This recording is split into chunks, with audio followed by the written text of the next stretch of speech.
Онцгой байдлын алба хаагчид аюулт үзэгдэл Ослоос 4 хүний амь насыг авран хамгаалжээ. Авто замын орлого төвлөрүүлэлтийг нэмэгдүүлэх аян өрнөж байна. Нийгмийн халамж асаргааны тэтгэмжийг нэмнэ. Манай улсын 13,800 хүн Турк, Солонгос, Хятад зэрэг гадаад улсад эмчлүүлжээ.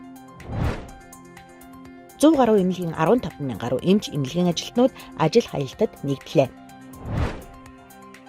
Брэдэд бурхан багшийн эхийн хичээг хариулсан өдрийг тэмдэглэж байна. Ice Global-ийн цөөн хормын мэдээ эхэлж байна.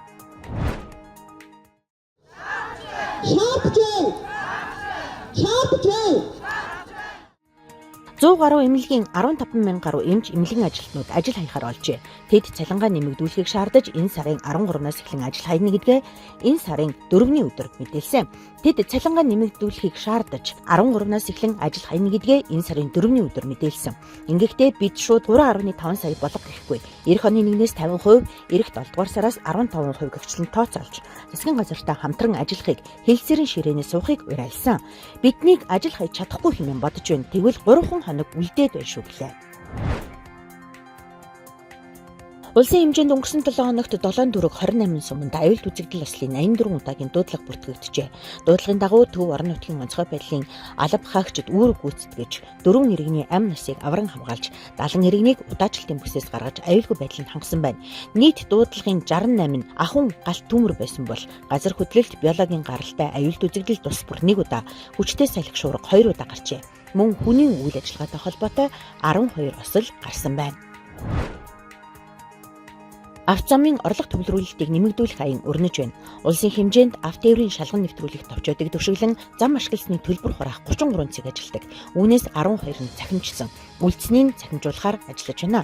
Хэдий тэмч жолооч нар үүссэн төлбөрийг хугацаанд нь төлөхгүй байна. Тиймээс зам тээврийн хөгжлийн төв төрийн өмчт үйлдвэрийн газраас дээрх аяныг эхлүүлээд байна.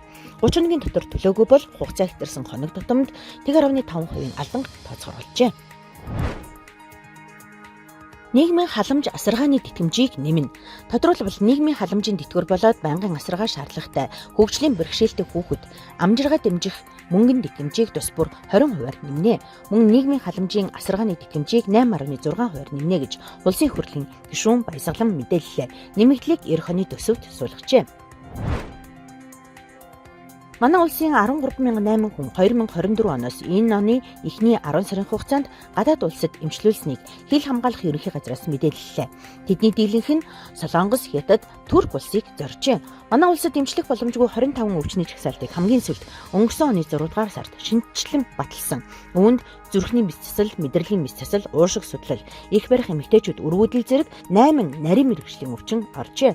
Сонирхуулахад эрүүл мэндийн хөгжлийн төвийн дэргэд гадаад эмчилгээг зохицуулах алба ажиллаж байна.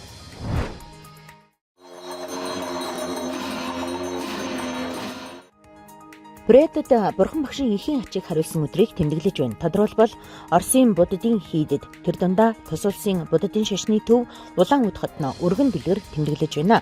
Бурхан багш 33 тэнгэрийн оронд төрөл таалсан эхийн ачийг хариулахаар тус орноо залран ээжтэй болон бусад тэнгэрүүдэд 3 сарын турш ном айлдаж, номын аршаанаар ээжийг арчлан нирваны хутагт хүргэсэн гэдэг.